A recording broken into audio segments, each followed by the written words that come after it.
Right, my lovers, it's 2019. No, Ted or me's not having a good time because people keep strapping about not getting their own way. But at least it took fewer attempts to get the right roller coaster in this spot than it did whatever they call Brexit nowadays. That's one thing for sure. This roller coaster is going to be more universally loved.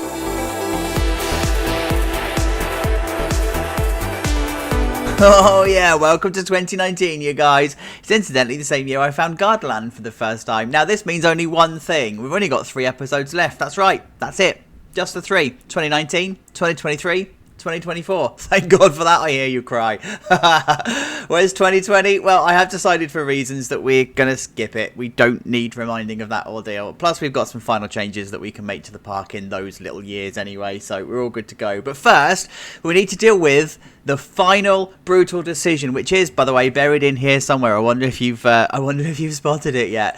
We put it to the vote, and it's only fair that we take the vote answer. So it means we are saying goodbye to the mine train, and we're saying hello, basically, to Taron, to the Intamin multi-launch. Let me just quickly put this into test mode so you can see it. Yeah, so we're going for an absolute monstrosity behemoth of an Intamin launch coaster. It's only the right thing to put into this place. Why the Intamin launch? Well, the park would have wanted something that's just as iconic as the mine train, but also pays tribute to the mine train itself. Long, windy, twisty, and top of the range for the time.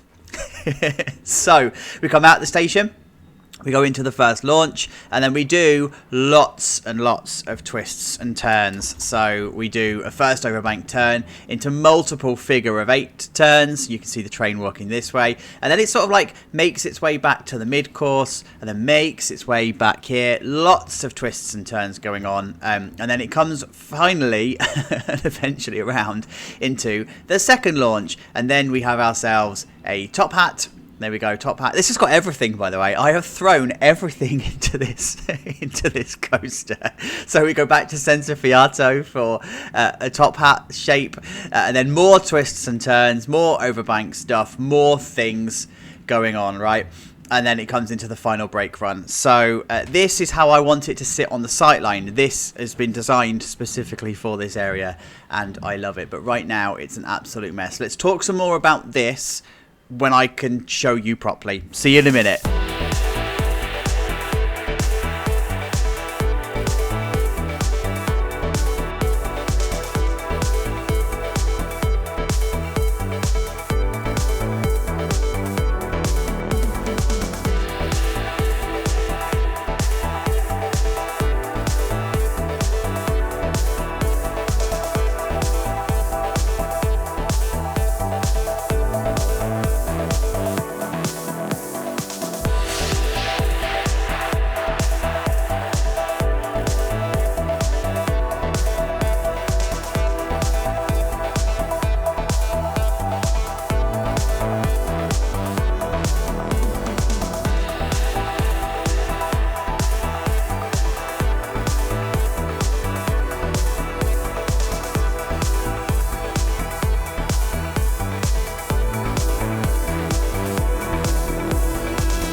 It's the middle part of the episode. That can only mean one thing. we're making an absolute mess. We've got a graveyard of stuff in the background, but I promise the stuff in the middle here is all starting to make sense. And you guys are going to think I'm either completely genius or totally lazy, because to make this new layout, I'm reusing as much of the old coaster as I possibly can. So to keep that abandoned theme, I have literally abandoned the old coaster that was here. Let me show you. It's probably a little bit easier. I'm going to start here in the station, where I am reusing a similar station design to the one that I had before. It's not the exact same because that's living in the background here, right? So I'm definitely not copying, and plus this is bigger than what I need here. But I'm going for that familiar feel. It's a modern take on the old station, right? That's what's needed to be here. Then, of course, this building here, this is reused from the bit of the log flume from the old mine train. So the log flume would have run through here, and then the mine train ran through here. Or was it the other way around? No, it's the other way around. The log flume was this way because of the remain seated, and then the mine train through this one. And then, of course, we've got the catwalks and stuff here. This was the old brake run of the old coaster. It was perfect at the time, right? So I don't see any reason why we wouldn't do it again. I think what I am going to do, though, is remove some of these lamps. I think there's too many here because this is no longer a brake run.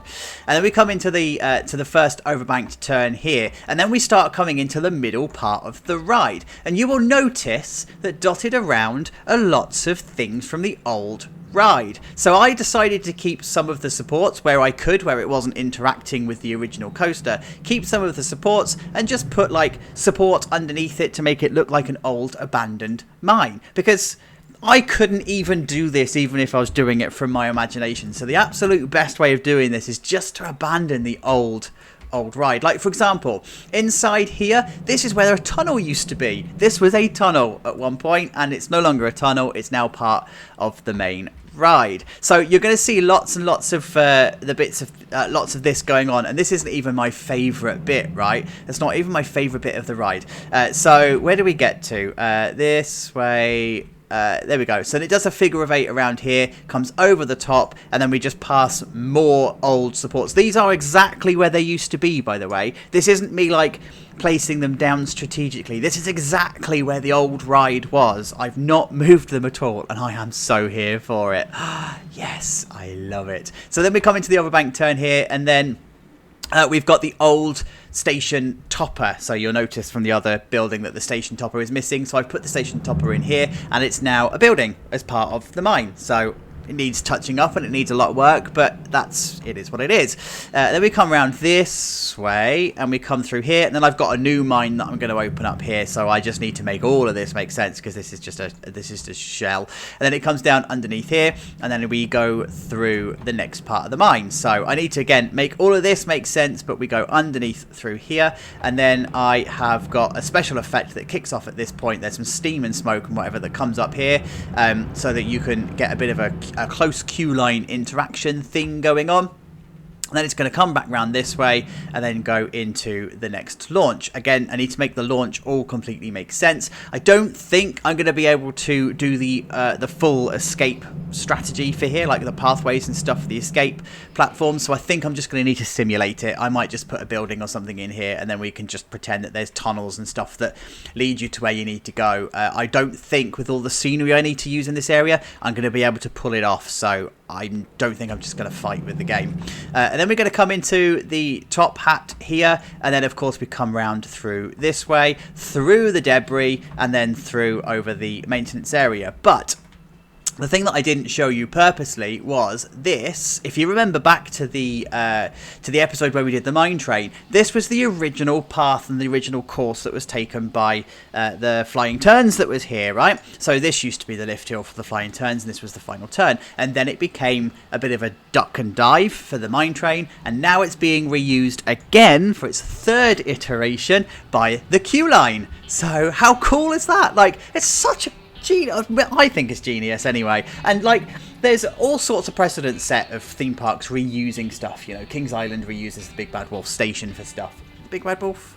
I'm sure it's Big Bad Wolf. And then Alton Towers, of course, using the corkscrews and stuff. So this precedent's been set, but this is such a cool new way of like thinking about a queue line. And then of course you've got the original supports that live here. So they're all here. Again, they are in exactly the same position that they were when the actual mine train was here. All I've done is I've just put the queue line and stuff over the top of the over the top of the queue line, and yeah, it just absolutely works. It wraps back round on itself. I've created a bit of a bottleneck here, but I'm alright with that. It's fine.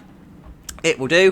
The queue line itself is massive, lots and lots of cattle pens. I am actually toying with even bringing it up along here because this would need to have a lot of stuff. But I was also really keen to keep this wraparound queue for the Insanity, as if like the track used to be here. The park wouldn't make the effort to do this. Like, for example, when 13 was put in, the queue line for Rita is still as it was when Corkscrew was there. They didn't really repurpose the queue line, so that's also what I'm going for in this space here, right? And this is what I'm saying. You're either going to think I'm completely lazy because I can't be bothered to reconfigure stuff and I'm reusing stuff everywhere, or you're going to think it's absolutely genius. So whatever, I don't care, because I'm having fun doing this build. This is a lot of fun. I've done a little bit of custom supporting along the way. Are they perfect? As always, no, they're not perfect, but they're better than the in-game ones, and I've tried to avoid clipping scenery and clipping track and stuff, so it's not fully custom supported, and I don't intend on fully custom supporting it, but yeah, this bit definitely needed it. This bit needed some custom supporting too, so yeah, I've just decided that that's what I'm going to do. Then of course the final brake run here, I've reused the exact same launch, not launch, but the exact same brake run thing. It's not in the same position, unfortunately. I wish it was. It's in a very close position, close to its original position, but it's not in its original place. And then this is the maintenance area. I don't know if you would have spotted this when I did the original first tour, but you would have noticed that there was a bigger gap here and here. And that was so I could just put a support in here because it goes over diagonally. There's no other way or no other place of really putting a support in. I mean, I could possibly squeeze one in here, and I could squeeze one a little bit closer in here, but it still doesn't support the track underneath this bit. You'd still have a problem. Yeah, you could probably join it with a horizontal support, but no, I've just decided to do that as it is, right? And so yeah, I've got a maintenance area problem that I need to deal with. I don't quite know how I'm going to deal with this height difference. Nemesis Inferno manages it, so it's the answer is out in the world. I just need to sort it out. And then down here we've got what will be the gift shop and the ride photo area. So I have decided to make this a whole new building. It wasn't going to be. It was going to be a standalone building, but I decided to make this a whole new building, and I've decided to knock it through to the gift shop that's here already. It felt like these two, in fact, it didn't feel like it. These two areas were completely different. So this town area here was put in before Spitfire burnt down, and then that burnt down and we put in the mine train, but they were two completely different independent areas trying to be one. So what I'm now doing is trying to unify unify the area by making the shop unified, and it's now going to have a bit more of a cohesive, joined up story. It's still a little bit segregated, but it's fine. Like, I'm alright with that. So yeah, this is how it's looking. I have got so much touching up to do. Like, this bit down here hasn't even been touched. I don't even know what this is gonna turn out like. It will turn out, I know it will. It's gonna be all rock work and stuff, but I don't know what this is going to be. And then this bit in the middle here, of course it needs covering over and making into an actual mine bit and making more sense. And I need to hide a bit more track, I think. So yeah, I love this. Like, this is where the turnaround was. Ah, yes. I just wish I could have kept the lift hill structures in because they were so iconic, but no, it's fine. We've got these little rigs that need to go in somewhere anyway, so that will do its thing. Anyway, that's enough waffling from me. See you in a minute.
Hey guys, guess what?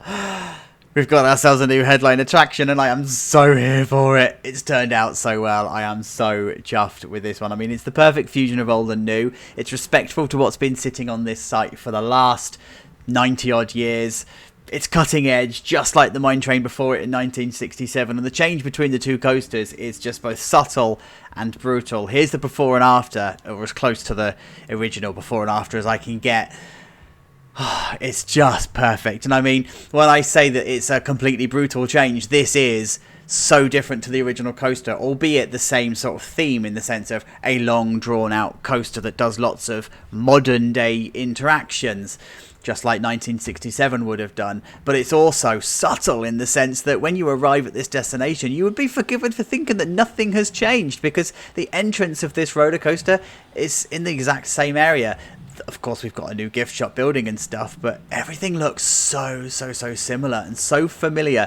And that was the point of this build. Like, for example, the station here, it uses the original design features, but it's not the same station. I've kept it subtle, I've kept it classy, and I've kept it clean. I did want to like kit all of this out with westerny type stuff, especially like in here. But I've actually decided to keep it classy and minimalistic because the rest of the ride is showing this off to you, right? With all of the rock work and all of the stuff that we've got going on here. Oh, yes. It just tells the story perfectly. And like this desert rock work is so amazing to work with. You can create these Grand Canyon style scenes so easily. Like Frontier, you did a brilliant job at this. Like these rocks, just love it. Like this this ability to have this canyon here, which is like a really subtle hill that you can just scoot a coaster through. It's absolutely perfect. I love it. I love it. I love it. Right, let's do a real quick tour. I say quick tour. Let's do a tour. So this is the launch area. I did decide to bring in the stuff from the log flume that was sitting here before. It felt like if we were going to pay tribute and homage to what was the original building, and they would have decommissioned it, or they would have deconstructed it and rebuilt it piece by piece, then it felt like the scene would need to stay as well. They wouldn't necessarily modernize the scene. So that's what I've done here. I've added a couple of effects and stuff that weren't there before, but yeah, I just decided to keep it as it was. And then you've got the launch. I did remove some of the lights in the end. It was just overkill. This was no more needed, but I love how this now sits. Now that the rock work and stuff is in, this just feels so different. Like, I love how this second launch interacts with the first launch here, and you've got the steam and the smoke effect and stuff that happens. We've got a train coming now, so you're about to see it. There you go, there it is. Oh, yes. So good. And then we come into the off the launch, we come into the first overbank turn, and you get your first head chopper moment. And again, this is where the rock work makes it's hard to work with because they're so big. You get a lot of clipping when you're doing tunnels, but it's also really easy to do tunnels just like that. Yes. And it comes into the airtime hill here, and then comes into another a head chopper moment, but this time I've put some special effects and stuff in. So we're not Merlin. Shots fired on this one. We are going to be looking after the ride. We are going to be looking after the special effects. So this would absolutely be one of the prime places to have it. Then it comes around this way into another overbank turn, snake pass, and then into an airtime hill.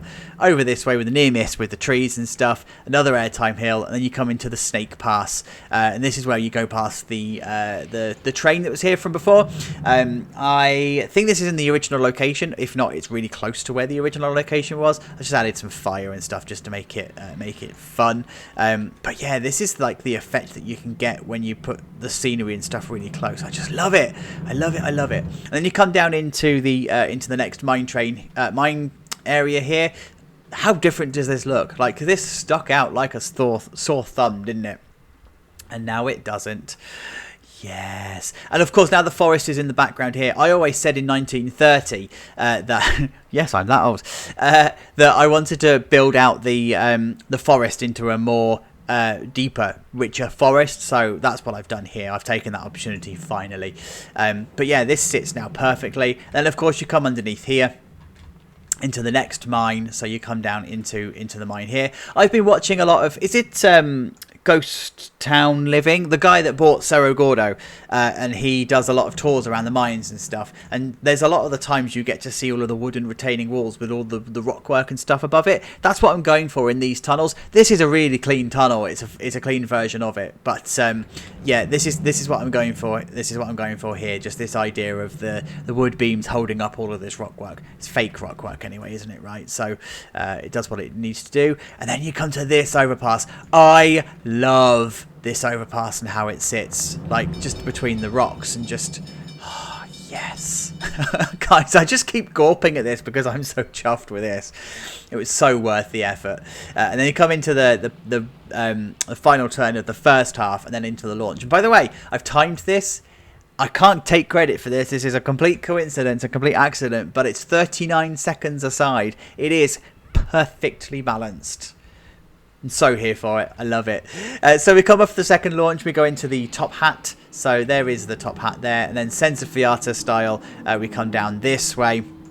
And then through the original mine building that's in here. And then we've got the lots of high-speed overbank turns. So there's the one here. There's the one that comes up and over the shop. There's the one over the log flume. And then the one over the main plaza area. And then into a really drawn-out airtime hill. So there's the airtime hill there. Comes underneath the track on itself. And then through the mine shaft. Love that effect. And then another head chopper area here. And then we come up and around this way. And then down into... I can't remember what this building was in the original log flume, but it's a building that was in the original log flume. Underneath there, into the final turnaround to roughly where the third lift hill would have been for the original mine train. Come underneath the mine bit here, and then yeah, you've got this bit. I love this bit too. Like, it's just so perfectly tucked into the scenery. Love it, love it. And then of course you've got the final turnaround where you've got the final head chopper, and then you've got the access to the original mine that was here. So do you remember the bit that dropped down and into the final turn of the original mine train? That's still there, but what I've done is I filled it with smoke so you can hide all the misdemeanors of the past, and then there's a smoke effect or steam effect that comes up when the train passes by, just to give it a little bit of personality. And then of course you've got the final brake run. So this is the final brake run here. I have decided to, oh hello mate, to hide the maintenance area and stuff from the brake run. It felt like the park would have made that kind of effort here, so lots of high fences and stuff. But yeah, the maintenance area sits, oh look at that view of the top hat, yes.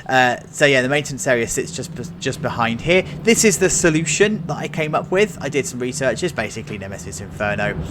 Throw all of your stuff underneath the building here. This incidentally, by the way, would be where the fire exit would have come out for the second launch, so this is where that would come out, and then just some cage ladders and stuff, and then this is the clutter area, and then you just hide it from the ride area as much as you possibly can, so that it's not too much of a disgusting sight to see.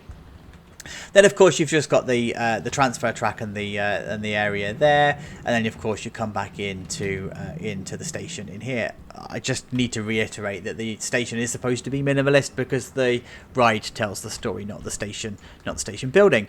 And then of course the queue line itself is all done. It's just cattle pens of hell really. I've polished it off with all of the bins and the usual stuff that you get, and then you've got the bridge that comes over this way into the next cattle pen. I still think this is the pièce de la résistance, right? This is the oh, I love it. Just comes underneath here, and again it's just paying tribute to what was here before. It's the perfect tribute to what was here before. Oh yes. And then of course you've got the bit of the queue here where it comes underneath the rock. Whoa, hello. What was that stutter all about? Come on, let me readjust that. There we go. Chacho camera work. Yeah, so then you've just got the mine shaft here, so that as a train goes by, the smoke goes off. That was good timing.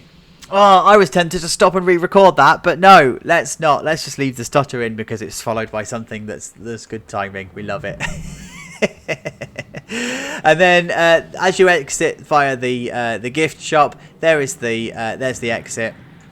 And then this is the new gift shop. Of course, it's going to be called Spitfire Gifts because the original building that was called Spitfire Mining Company. So we've got Spitfire Gifts. But I love how this now merges the area together. It's just the perfect combination of stuff. Like, yes, especially now as I've changed the path texture here to be the same as the path cover that I'm using. You don't really notice it in certain daylights, so it makes absolute sense. And then inside here we've just got the gift shop stuff, actually working as a gift shop down the back there. There's the ride photo booth. Can't put the photos on the screen. Same thing is happening, so it is what it is. But then, of course, you've got the merging of the two gift shops with the perfect hiding, alas, Smiler shop with the pillars and stuff there. So, guys, this is the right area. What do you reckon? Worthy of a new headline attraction? I reckon so. Yes. By the way, have you subscribed yet? Probably not, because this series, believe it or not, has seen me lose 700 of you. I don't know what I'm doing wrong. I must be doing something wrong. So if you haven't already, please subscribe. Please like the video. Please leave a comment. Share. Do what you need to do. Absolutely love it. But guys, thank you so much for getting to the end of the video. I really do appreciate it. Let's do the ride some justice and go for a ride. Someone returns next week. Who do you reckon's coming back? I wonder. Bye, guys. Have a good one.